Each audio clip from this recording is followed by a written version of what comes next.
Good morning बच्चों। आप लोगों का जो है फर्स्ट चैप्टर ठीक ठाक से कंप्लीट हुआ।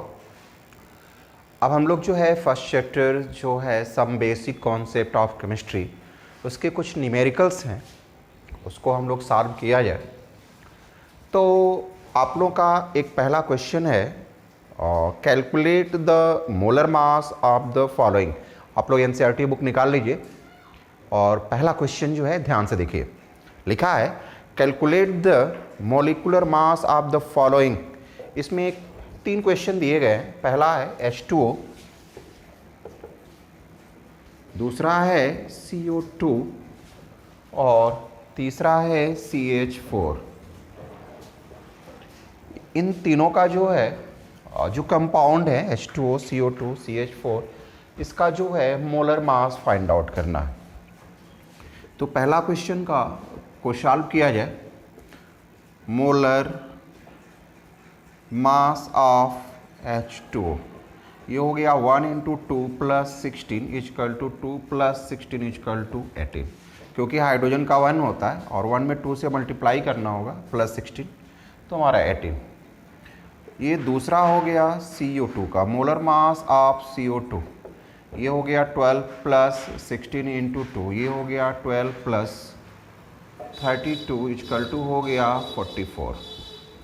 और यहाँ जो है आपका तीसरा molar mass of CH4, carbon का 12 होता है और हाइड्रोजन का 1 × 4, क्योंकि 1 एटॉमिक मास होता है और 4 एटम है, इसलिए 4 से मल्टीप्लाई किया गया, यानी 12 + 4 इक्वल टू हो गया आपका 16।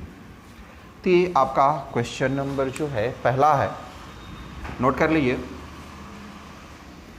अब आते हैं हम लोग क्वेश्चन नंबर 2 पर। कह रहा है calculate the mass percent of different element present in the sodium sulphate, यानी Na2SO4 दिया हुआ। हम लोग को करना क्या है कि इसमें जो हमारा सोडियम है, सल्फ़र है और ऑक्सीजन है, इसके परसेंटेज को फाइंड आउट करना है बच्चों। तो फाइंड आउट करने के लिए सबसे पहले हमें Na2SO4 का मोलर मास चाहिए। मोलर मास ऑफ Na2SO4 यहाँ हो जाएगा Na का 23 × 2 प्लस सल्फ़र का जो है 32 होगा और ऑक्सीजन का 16 × 4, ये आपका हो जाएगा 46 + 32 + 64, ये हो गया 4 और 2 6 और 6 12, 1 7 3 10 और 4 14 142। ये हमारा जो है मोलिकुलर मास आ रहा है 142। तो अब हम लोग को ये फाइंड आउट करना है कि सोडियम का परसेंटेज। सोडियम यहाँ दिख रहा है 46 है, सल्फ़र जो है 32 है और ऑक्सीजन जो है 64 है। आपको क्या करना है, 100 से मल्टीप्लाई कर देना अपान आपका जो है मोलिकुलर मास आया है 142 142 142। अब आप कैलकुलेट करेंगे, जो आंसर आएगा वही आपका परसेंटेज होगा। आंसर आपको बता दें, आ जाएगा 32.37%। 32.37% आपका जो है सोडियम का आएगा। सल्फ़र का आपका आएगा 22.57%। यदि आप दोनों को ऐड करके और 100 में से माइनस कर देंगे तो आपका ऑक्सीजन जो है फाइंड आउट आ जाएगा। लेकिन इस तरह से भी कैलकुलेट करेंगे तो आपका आएगा 45.06%। यदि आपको चेक करना है कि ये गलत है कि सही है, तो इसको ऐड करने पे 100 आना चाहिए अप्रॉक्स में। तो चेक कर लिया जाए। 7 और 7 14, 14 और 6 हो जाएगा आपका 20, 0 2 2 और 3 5, 5 और 5 10, 1 3 2 5 और 5 10, 1 4 5 6 6 और 4। देखिए ये आपका जो है 100% जो है करेक्ट हो गया, क्योंकि 100 आ रहा है। हमें इससे मतलब नहीं है। क्वेश्चन नंबर 3 की बात किया जाए बच्चों। क्वेश्चन नंबर 3 जो है आप लोग को ऑलरेडी जो है हम सॉल्व कर चुके हैं एम्पिरिकल फार्मूले की बात। तो उसमें जो है हम लोग जो है एफई को देख ही लिया जाए, क्या दिक्कत है, 2 मिनट में सॉल्व हो जाएगा। हमें एम्पिरिकल फार्मूला फाइंड आउट करना है। क्वेश्चन 3 में दिया है determine the empirical formula of an oxide of iron which has 69.9% iron and 30.1% dioxygen by mass. तो हमें क्या करना है, एटम लिखना होगा। यहाँ लिख लिया जाए एटॉमिक मास, लिख लिया जाए। यहाँ पे जो है परसेंटेज लिख लिया जाए, यहाँ परसेंटेज अपॉन एटॉमिक मास कर दिया जाए, और यहाँ पे जो है सिंपल रेशियो की बात कर दिया जाए। ये हमारा क्वेश्चन नंबर जो है 3 है और क्वेश्चन नंबर 8 भी है। ये दोनों को हम एक साथ सॉल्व कर रहे हैं। एटम में जो है Fe दिया है, ऑक्सीजन दिया है। एटॉमिक मास आप इसका 56 और ऑक्सीजन का जो है 16 होता है। परसेंटेज जो है दिया हुआ है बुक में, देखेंगे ध्यान से, 69.9% 0.9% और 30.1%। यहाँ हो गया 69.9 अपॉन 56, यहाँ हो जाएगा 30.1 अपॉन 16। डिवाइड करने के बाद जो है आपका आएगा 1.248 और इसका आएगा 1.88। कैलकुलेशन कर लीजिएगा, सिंपल रेशियो की बात आएगी। तो जो यहाँ वैल्यू है 1.248 और यहाँ है 1.88, दोनों में जो सबसे कम हो, तो कम यही दिख रहा है 1.248, यहाँ पे हो जाएगा 1.248। यहाँ सॉल्व करेंगे तो 1 आ जाएगा और यहाँ अप्रॉक्स 1.5 आएगा। इसको हम लोग फिर से कन्वर्ट करेंगे, 2 से दोनों में क्या किया जाए, मल्टीप्लाई कर दिया जाए। तो ये 2 हो गया, ये 3 हो जाएगा। तो यहाँ लिखेंगे हम लोग empirical formula equal to FeO। तो Fe की वैल्यू यहाँ पे 2 इंडिकेट है, तो 2 कर दिया जाए, और ऑक्सीजन जो है 3 है, तो यहाँ 3 कर दिया जाए। और यदि हम लोग मॉलिक्यूलर फार्मूले की बात करें तो यहाँ पर हमारा N जो है और एटॉमिक मॉलिक्यूलर मास जो है दिया नहीं हुआ, तो इसलिए जो है हम लोग वही लिख लिया जाए Fe2O3। ठीक है बच्चों, या कुछ बुक में इनको 1 मान लिया जाता है और फिर उसको मल्टीप्लाई कर दिया जाए, तो हमारी वैल्यू इतनी ही आती है बच्चों। क्वेश्चन नंबर हम लोग जो है 4 देखें।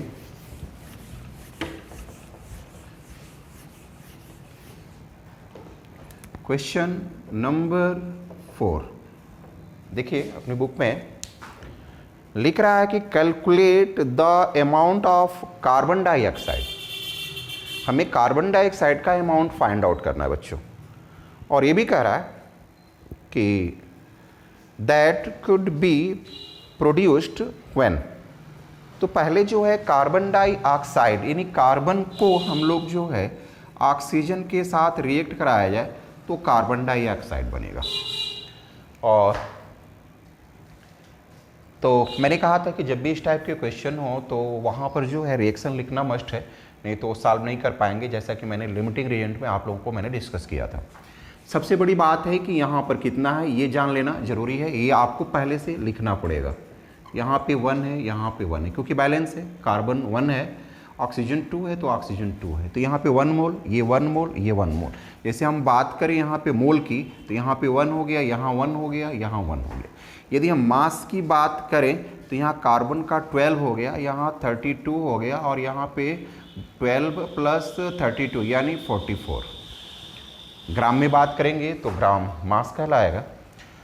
तो क्वेश्चन में जैसा दिया रहेगा उसके अकॉर्डिंग हम लोग यहाँ इंडिकेट कर लेंगे। अब यहाँ पर हमारा 3 क्वेश्चन जो है बुक में कह रहा है। पहला क्वेश्चन ये कह रहा है कि 1 mole carbon is burned in air. 1 mole carbon, ये मोल 1 मोल कार्बन है, तो हमारा जो है कार्बन डाइऑक्साइड कितना बनेगा। सीधी सी बात है, दिख रहा है यहाँ 1 मोल है तो यहाँ 1 मोल है, यानी हमारा आंसर जो है 1 मोल जो है कार्बन डाइऑक्साइड को क्रिएट करेगा। सीधा सीधा दिख रहा है बच्चों। ये 1 मोल है तो यहाँ 1 मोल क्रिएट हो रहा है क्योंकि ये रेशियो है। लिमिटेड रीजन में ये बताया कि जितना जो हमारा, और कंपाउंड का डिफिनेशन भी है कि फिक्स रेशियो बाई मास, तो 1 है तो यहाँ पे 1 है। दूसरा क्वेश्चन ये कह रहा है बच्चों कि 1 mole carbon is burned 16 gram of dioxygen. हमारा क्वेश्चन नंबर 2 ये कह रहा है कि 1 मोल जो है आपका कार्बन है, यहाँ 1 मोल है कार्बन है, और 16 ग्राम जो है आपका ऑक्सीजन है। तो ये कह रहा है कि यहाँ पे कार्बन डाइऑक्साइड कितना बनेगा। ऐसे क्वेश्चन को सॉल्व करने के लिए सीधी सी बात होती है कि सबसे पहले फाइंड आउट किया जाता है कि लिमिटिंग रेजेंट कौन सा है, क्योंकि हमें लिमिटिंग रेजेंट से रिएक्शन करना होता है, एक्सेस से नहीं करना होता, क्योंकि एक्सेस के लिए उसे भी एक्सेस होना पड़ेगा, वो है नहीं, कम होगा, तो कम है तो उससे रिएक्शन कराएंगे तो बात बनेगी। यहाँ मोल की बात आ रही है, वहाँ 1 मोल है तो ऑक्सीजन 1 मोल होना चाहिए, लेकिन यहाँ ग्राम की बात हो रही है तो ग्राम पे आते हैं तो 32 ग्राम दिया हुआ। अब एक बात बताइए, यहाँ तो 32 है या 32 है तो ये 1 मोल है, तो कह रहा है कि 16 ग्राम है तो कितना होगा, तो हाफ मोल होगा, क्योंकि इसका 50%, सीधी सी बात है। तो यहाँ पे हमारा आंसर हो जाएगा कितना, हाफ मोल। लेकिन हमारी बात इसकी नहीं है, बात हमारी इसकी है। तो हम क्या करेंगे, यहाँ पर ये तो हमारा क्या हो गया, यहाँ पे मैक्सिमम है 32 है, हमें सॉल्व करना है 16 पर। तो सबसे पहले यहाँ से सॉल्व किया जाए कि यदि 32 ग्राम है तो ये 44 ग्राम है, यानी 16 gram dioxygen react carbon to form 44 gram carbon dioxide. तो ये जो है, या आप जो है 44 ग्राम की बात करें तो 32 रख लिया जाए। 32 ग्राम जो है ऑक्सीजन जो है कार्बन से रिएक्ट कराता है तो 44 ग्राम ऑक्सीजन को प्रोड्यूस करता है। तो ऐसी कंडीशन में 1 पे क्या होगा, 44/32, और कह रहा है कि 16 ग्राम ही ऑक्सीजन है, तब क्या होगा 16 × 44/32, यानी ये हो गया 2, ये हो गया 44/2, ये हो गया 22। यहाँ पे 22 ग्राम जो है हमारा कार्बन डाइऑक्साइड जो है फाइंड आउट होगा। यहाँ से भी सॉल्व कर सकते हैं, 32 है तो 44 है, तो इसका आधा 16 है तो कितना होगा, 22 होगा। तो इस पे भी आप सॉल्व कर सकते हैं। अब जो है हमारा इस पे नोट कर लिए बच्चों। अब जो है हम लोग इसका तीसरा क्वेश्चन सॉल्व करते हैं। इसमें तीसरा क्वेश्चन ये कह रहा है कि 2 मोल कार्बन है, कार्बन जो है 2 मोल है। ये कह रहा है कि 2 मोल कार्बन जो है बर्न करना है 16 ग्राम डाई ऑक्सीजन के साथ। तो सेम टू सेम वही क्वेश्चन है, यहाँ पे 16 है, यह लिमिटिंग रिएजेंट है, ये जो है एक्सेस रिएजेंट है। तो हमारा क्वेश्चन यहीं पे सॉल्व होगा, जैसे कि उसको सॉल्व किया गया था, सेम टू सेम यही। ये 32 पे 44 है तो 16 पे क्या हो गया, यहाँ 2 मोल से हमें कोई लेना देना नहीं होगा बच्चों। तो आप ऐसे ही सॉल्व करेंगे, 32 है तो 44, 1 है तो 44/32, और यदि 16 दिया हुआ है तो 16 × 44/32, ये फिर वही आएगा 44/2 = 22 ग्राम आंसर हो। ठीक है बच्चों। अब जो है हम लोग क्वेश्चन नंबर 5 की बात किया जाए। क्वेश्चन नंबर 5 क्या है देखा जाए बच्चों। दे रहा है कि calculate the mass of sodium acetate CH3COONA दिया हुआ है बच्चों, CH3COONA ये सोडियम एसीटेट है बच्चों। दे रहा है कि required to make 500 ml of 0.35 molar aqueous solution, molar mass of sodium acetate is 82.0245 ग्राम पर मोल दिया हुआ है इसमें बच्चों। तो यहाँ लिख लिया जाए मोलर मास ऑफ CH3COONA। यहाँ पे निकालने की ज़रूरत नहीं है मोलर मास, क्योंकि क्वेश्चन में दिया है 82.024245 ग्राम पर मोल। अब जो है इसमें कह रहा है कि वॉल्यूम दिया हुआ है V इक्वल टू 500 ml दिया हुआ है, और इसमें जो है एक्वस सॉल्यूशन का जो है मोलर एक्वस सॉल्यूशन दिया हुआ है। इसमें मोलर एक्वस सॉल्यूशन दिया है, मोलर एक्वस सॉल्यूशन ये दिया हुआ है आपका 0.375। इसको हम लोग जो है दो तरीक़ों से सॉल्व कर सकते हैं।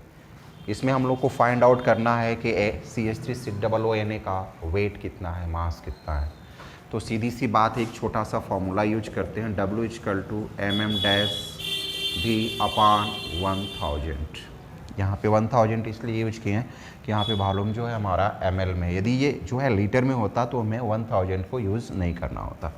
तो यहाँ पे हमारा जो ये है वो m डैश है, और ये जो हमारा मोलर मास है वो m को इंडिकेट कर रहा है।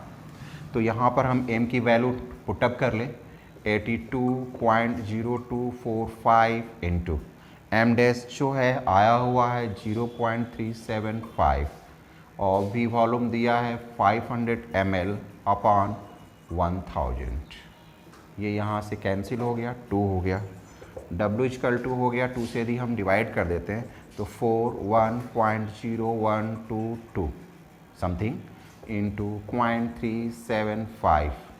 अब इसको जो है हम लोग मल्टीप्लाई करेंगे तो आंसर जो है आपका आता है 20।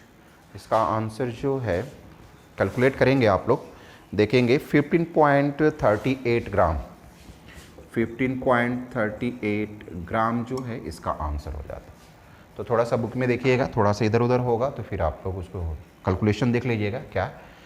तो क्वेश्चन नंबर 5 आपका बच्चों, हम लोग जो है क्वेश्चन नंबर जो है 5 को देखा हम लोगों ने, और कैलकुलेशन अपने आप से करिएगा बच्चों, ये ज़रूरी होता है। क्वेश्चन नंबर हम लोग 6 को देखा जाए कि क्वेश्चन नंबर 6 कह क्या रहा है, देखेंगे।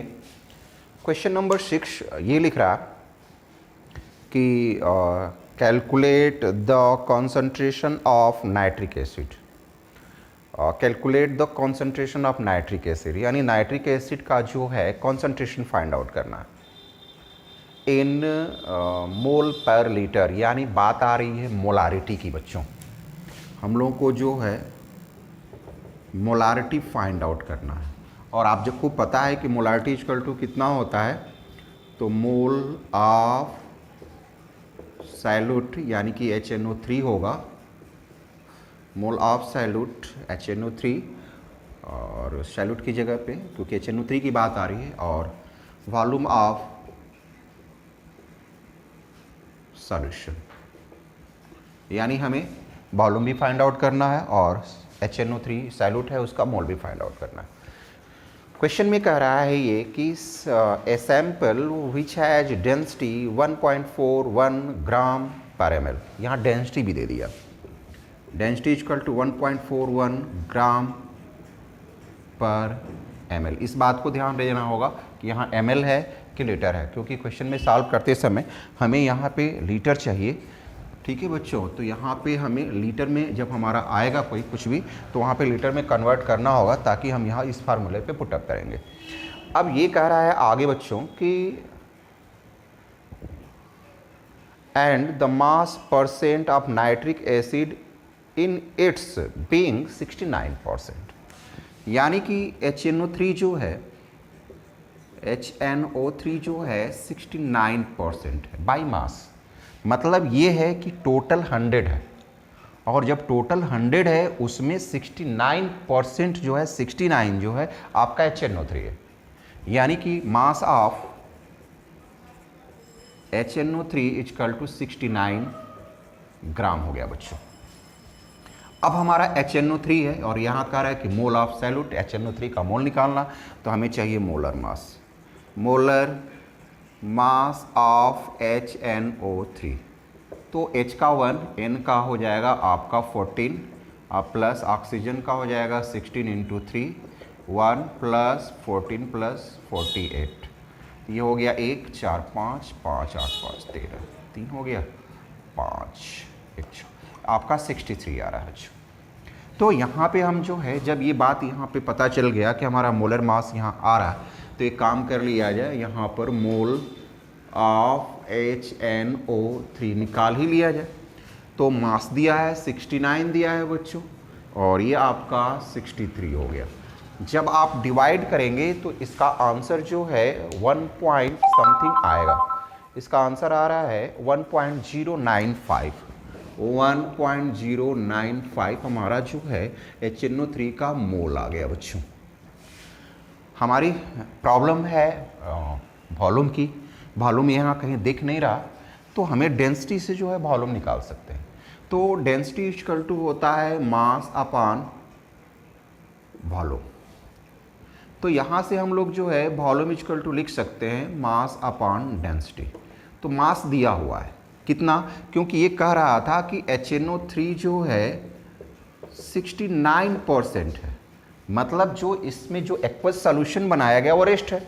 यानी टोटल कितना हो गया, टोटल वॉल्यूम जो है यानी वो हो गया 100 ml में हो गया, ग्राम में है तो है, तो अब यहाँ पे ml की बात करना ही पड़ेगा। तो यहाँ पर हमारा जो है 100 अपॉन डेंसिटी जो है 1.414, और ये भी बात आपको पहले मैंने कहा कि यह ml में है, तो यहाँ पे जो हमारा आंसर आएगा वो हमारा ml में ही होगा। तो 100 में 1.41 से जो है जब हम डिवाइड करेंगे तो आएगा 70.92 और ml की बात आ रही है, तो हमें इसमें जो है लीटर में कन्वर्ट करना होगा, और लीटर में कन्वर्ट करने के लिए हमें 1000 से क्या करना होगा, डिवाइड करना होगा। तो ये आ जाएगा आपका 0.092 लीटर। अब जो है हम लोगों को मोलारिटी फाइंड आउट करना है, कॉन्सेंट्रेशन। तो यहाँ लिखेंगे मोलारिटी इक्वल टू, तो हमारा मोल जो है फाइंड आउट हो गया है कितना, 1.095 अपॉन, अब जो हमें चाहिए वॉल्यूम लीटर में जो है 0.07092, और जो आंसर आएगा वो आपका होगा मोल पर लीटर। जब इसको कैलकुलेट करेंगे तो आपका आंसर आता है 15.44। तो ये बच्चों आप लोगों का जो है क्वेश्चन नंबर 6 रहा। अब जो है क्वेश्चन नंबर हम लोग 7 की बात करें, नोट कर लिए बच्चों।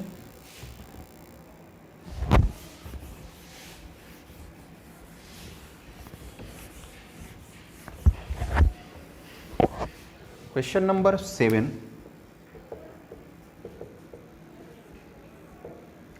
क्वेश्चन नंबर 7 देखते हैं। कह रहा है कि how much copper can be obtain from 100 gram of copper sulphate, यानी CuSO4 दिया हुआ है। तो सबसे पहले जो है हम लोग मोलर मास निकाल लें। Molar mass of CuSO4, Cu का जो है 63.5 जो है आपका एटॉमिक मास होता है 63.5, सल्फ़र का जो है 32, और प्लस जो है ऑक्सीजन जो है 16 × 4, ये आपका हो गया 63.5 प्लस 32 प्लस 64, ऐड करेंगे तो 0.5, 4 और 2 6 और 6 3 9, और ये हो गया 639, 9 और 6 15, यानी 159.5। ये हमारा जो है मोलर मास आ रहा है कॉपर सल्फेट का। क्वेश्चन कह रहा है कि how much copper can be obtain from 100 gram of copper sulphate. How much copper can be obtained, copper यानी आप देख रहे हैं कि इस वाले में कॉपर सल्फेट में कॉपर जो है 63.5 है, किस में 59.5 है बच्चों। ध्यान से देखिए, कॉपर सल्फेट में कॉपर जो है 63.5 है, वो कितने में है 159.5 ग्राम में है। तो एक में कितना होगा, 100 ग्राम में कितना होगा, सीधी सी बात है। यानी कि यहाँ लिख लिया जाए कि हमारा जो है यहाँ पे ये कह रहा है, जैसे मान लिया जाए कि आपका 100 कह रहे हैं 1 रुपीज़ है, तो 100 पैसे होते हैं, तो 1 पैसे में कितने रुपीज़ होगा, तो 1/100 हो जाता है। तो वही बात यहाँ पे आती है कि 159 में 159.5 ग्राम में जो है CU का अमाउंट जो है 63.5 है, तो इसमें कितना होगा, तो 63.5 अपान 159.5 हो जाए। कह रहा है क्वेश्चन में कि यदि 100 कॉपर सल्फेट होता तो कॉपर का अमाउंट जो है कितना होता, तो कॉपर का अमाउंट कितना होगा, 100 इंटू 63.5 अपान 159, जो आएगा वो हमारा आंसर हो जाएगा। कैलकुलेशन करेंगे तो कैलकुलेशन के बाद जो है हमारा आंसर आता है 39.81 ग्राम। ठीक है बच्चों, क्वेश्चन नंबर 8 पहले ही सॉल्व कर चुके हैं। क्वेश्चन नंबर जो है 9 की बात करें हम कि क्वेश्चन नंबर 9 क्या है, देखा जाए इसको मिटाते हैं।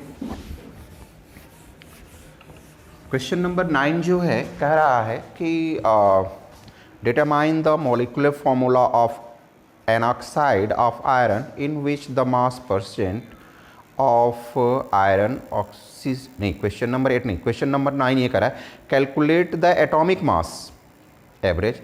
तो इसके लिए एक सिंपल सी बात है बच्चों, एक फॉर्मूला होता है कि जब हम लोग जो है इसका जो है एवरेज एटॉमिक मास जो है हम लोग फाइंड आउट करते हैं, तो एवरेज एटॉमिक मास की बात किया जाता है, तो वहाँ पे एक फार्मूला होता है m1x1 plus m2x2 plus m3x3, और यदि प्लस डॉट डॉट भी है तो और भी करेंगे, अपॉन 100 की बात आती है।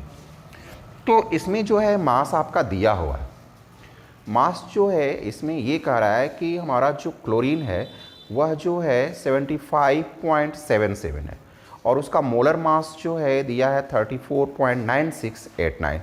तो दोनों को मल्टीप्लाई किया जाए तो M1 की जगह पे दिया है 9689 और ये हो गया 75.77 प्लस M2x2 ढूंढ लिया जाए, इसमें दिया हुआ है 36.9659 ये दिया हुआ है, और इसका जो परसेंट नेचुरल अबंडेंस दिया हुआ है 24.23 अपॉन, अब आगे तो दिया हुआ नहीं है इसलिए हम लोग यहीं पे और 75.77 और 24.23 को ऐड करेंगे तो यह 100 आ जाएगा। अब आपको करना क्या है, इसको इसमें मल्टीप्लाई करके नोट करना है, प्लस इसको मल्टीप्लाई इससे करना है फिर, और 1 अपान में 100, और जो कैलकुलेशन करेंगे वही आपका जो है आंसर होगा। इसका आंसर जो है आएगा कितना दिया हुआ है 35.4527 AMU। तो आप कैलकुलेशन करेंगे इतना, ये सिंपल सा है, और इसी फार्मूले पे पुटअप कर लेंगे हम लोग। क्वेश्चन नंबर जो है हम लोग का 10 की बात किया जाए